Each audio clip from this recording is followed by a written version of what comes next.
Good evening. My name is Rayah Levy. I am the head of the Adult Services Department at the Bethlehem Area Public Library, and I live at 1609 Stanford Road.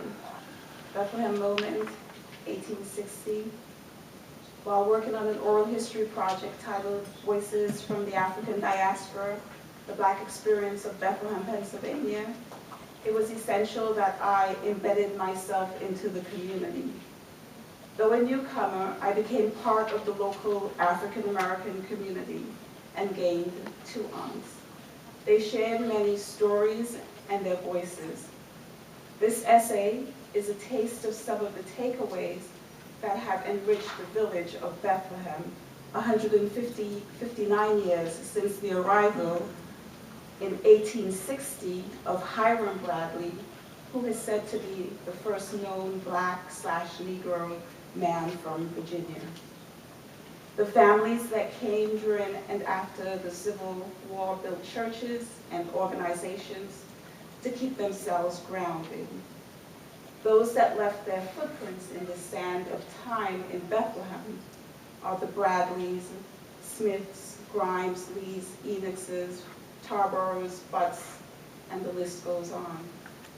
They came from such places as Virginia, North and South Carolina, Georgia, Washington, D.C., New Jersey.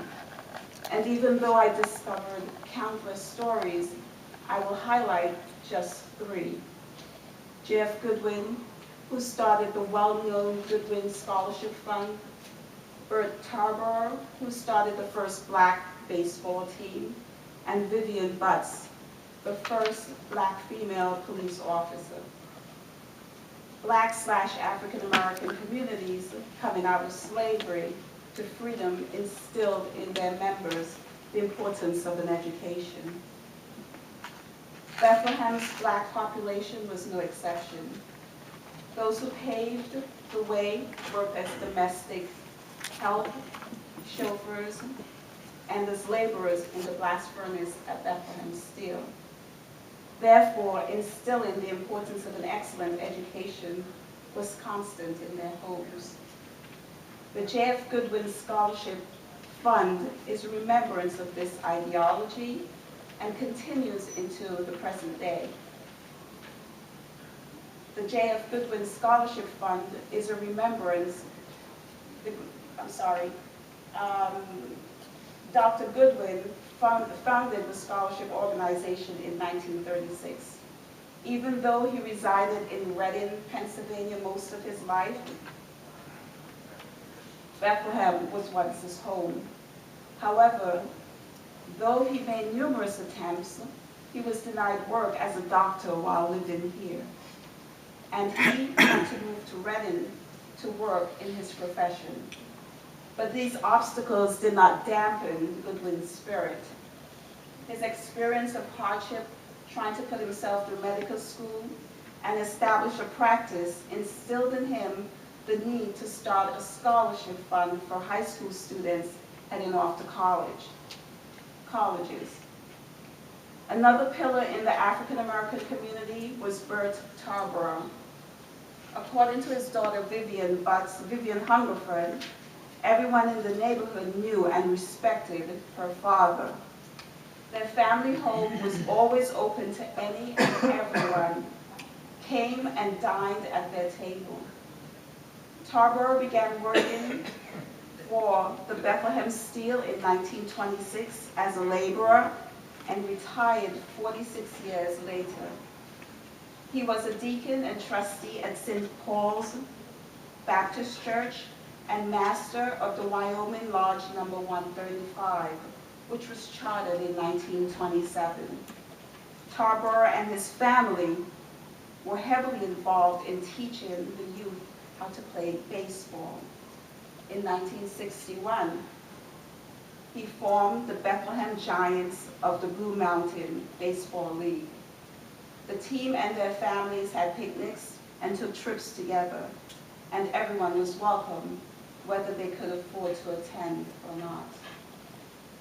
During one of the Bethlehem Giants banquets, baseball star Jackie Robinson and Don Newcomb were guests of honor. Mrs. Hungerford notes that when the neighborhood blacks and whites alike found out that these African Americans, hero, were both at Tarborough's home, many came knocking at their door. In 1964, Vivian Butts became the first black female police officer, working in the Juvenile A Division and retiring 25 years later as Sergeant Butts. She was the wife of Raymond E. Butts and mother of two, Raymond Jr. and Sharon King. Mrs. Butts was very active in the community. She was involved in the NAACP, the J.F. Goodwin Scholarship Fund, St. Paul's Baptist Church, and other organizations. Her steadfast involvement in the city was widely recognized, and she was honored in 1987 for community service at the NAACP banquet at the Bethlehem Hotel. The Bethlehem NAACP had formed under Theodore Dennis in 1946, 1 year after the civil rights activist Roy Wilkins visited Lehigh Valley. The Bethlehem NAACP invited another prominent activist, Ralph Abernathy, to their Freedom Banquet in 1975. In his speech to about 350 attendees, Abernathy stated that God is colorless. 74 years later, the organization is still active under the direction of Mrs. Esther Lee. The discoveries I made about this small and vibrant African American community of 3.6% of the Bethlehem population at the time of the 200 US Census are gems that must be known to all.